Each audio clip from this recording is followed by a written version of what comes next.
नमस्कार। आकाशवाणी जयपुर अजमेर से प्रस्तुत है प्रादेशिक समाचार।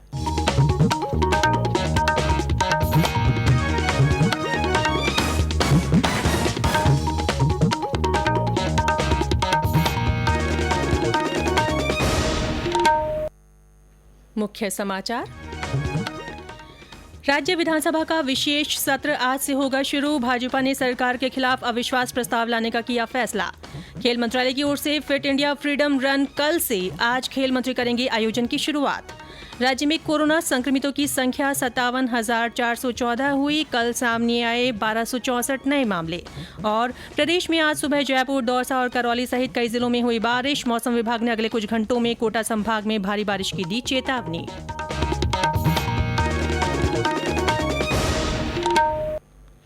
समाचारों के साथ मैं रितिका गुप्ता और अब समाचार विस्तार से।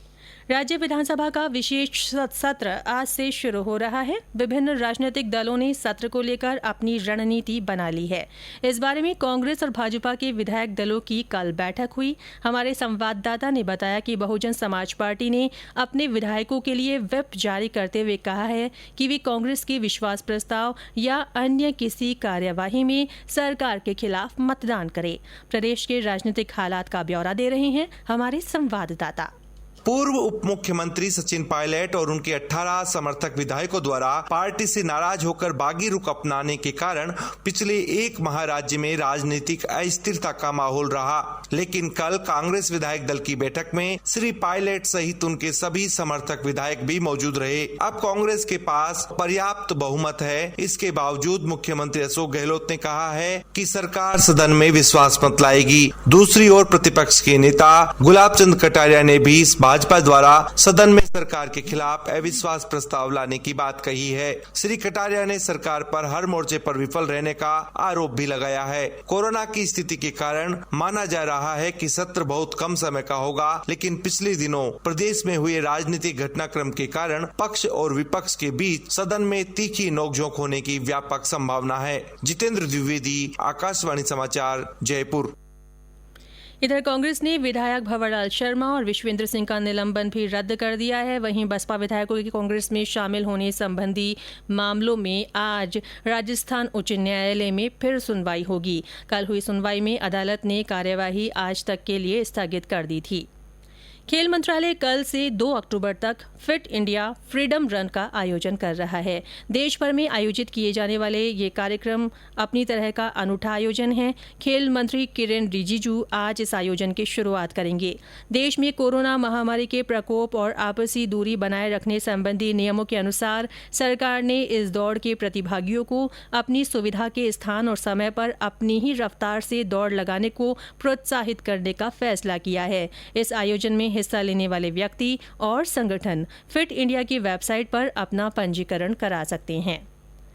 74वें स्वतंत्रता दिवस समारोह के सिलसिले में आज हम नए भारत के निर्माण से संबंधित कई पहलुओं के बारे में विशेष समाचार प्रसारित कर रहे हैं।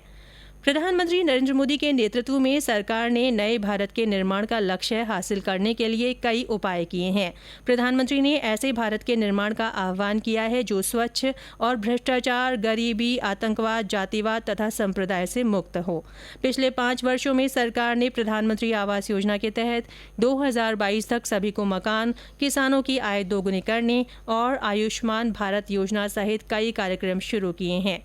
आकाशवाणी से विशेष बातचीत में नीति आयोग के उपाध्यक्ष डॉक्टर राजीव कुमार ने बताया कि नए भारत के सपने को साकार करने के लिए कोविड-19 महामारी से उत्पन्न चुनौतियों को अवसरों में बदलना आवश्यक है। उन्होंने कहा कि सरकार इस दिशा में निजी क्षेत्र में निवेश को बढ़ावा दे रही है।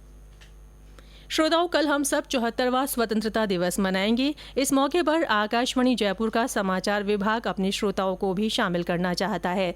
इसके लिए श्रोता देश के नाम अपने संदेश लिखकर या अपनी आवाज में रिकॉर्ड कर हमारे व्हाट्सएप नंबर 9414052368 पर 15 अगस्त यानी कल से पहले भेज सकते हैं। संदेशों की इस श्रृंखला की शुरुआत हम आज से कर रहे हैं।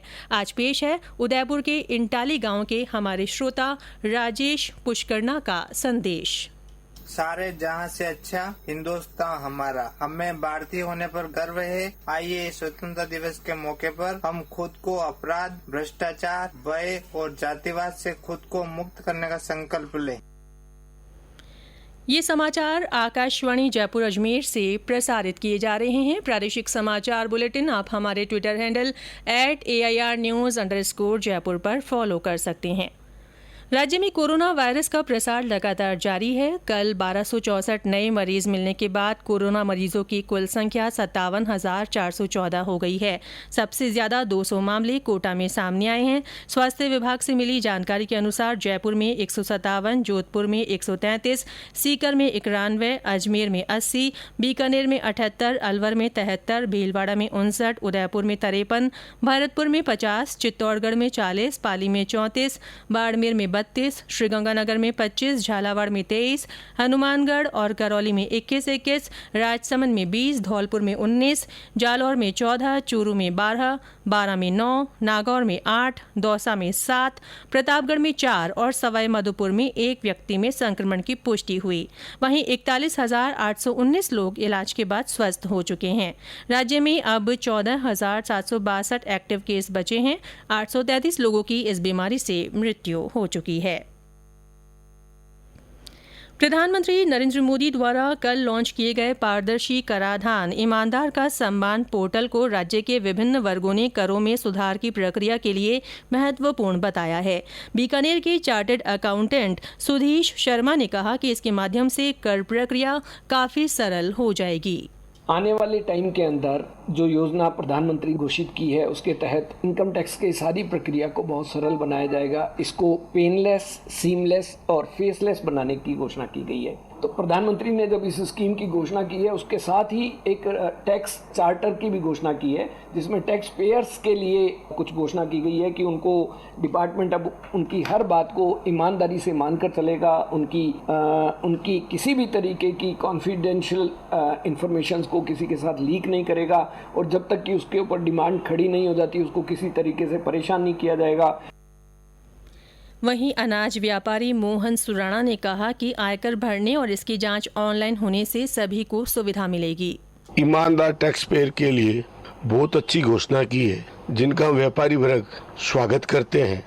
सबसे बड़ी बात यह है कि 1912-13 में जो हमारी स्क्रूटनी होती थी 94% व्यापारी को स्क्रूटनी आती थी, आज उसकी दर घटकर 26% रह गई है। और सबसे बड़ी बात है अब स्क्रूटनी के अंदर में मान लो मेरा कोई जमीन के अंदर में मामला दिक्कत वाला इनकम टैक्स में, तो मुझे जमीन के संबंधी ही सवाल कर सकते हैं। और सबसे बड़ी पारदर्शिता का ये है कि इनकम टैक्स पेयर कौन होगा, इनकम टैक्स की स्क्रूटनी करने वाला अफसर कौन होगा, ये किसी को भी पता नहीं होगा। और हम कोई भी जवाब ऑनलाइन भेजेंगे, हमें इनकम टैक्स ऑफिस जाना नहीं होगा। राज्य में मानसून की सक्रियता के चलते विभिन्न जिलों में बारिश का दौर जारी है। राजधानी जयपुर सहित कई जिलों में आज सुबह अच्छी बारिश हुई। दौसा में सुबह से ही बारिश का दौर बना रहा। यहां इस सीजन की ये सबसे तेज बारिश है। हमारे संवाददाता ने बताया कि अच्छी बारिश के कारण खरीफ की फसलों को फायदा पहुंचा है।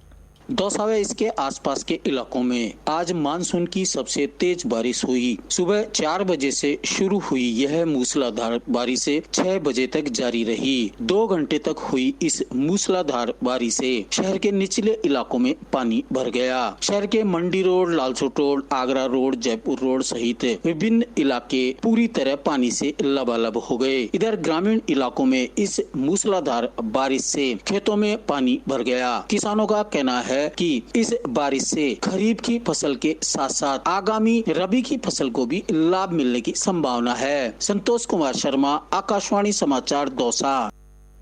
करौली में भी आज सुबह से रुक रुक कर बारिश हो रही है। मौसम विभाग ने अगले कुछ घंटों में कोटा संभाग के बूंदी, कोटा और बारां जिलों और चित्तौड़गढ़ तथा भीलवाड़ा में कुछ स्थानों पर भारी बारिश की चेतावनी जारी की है।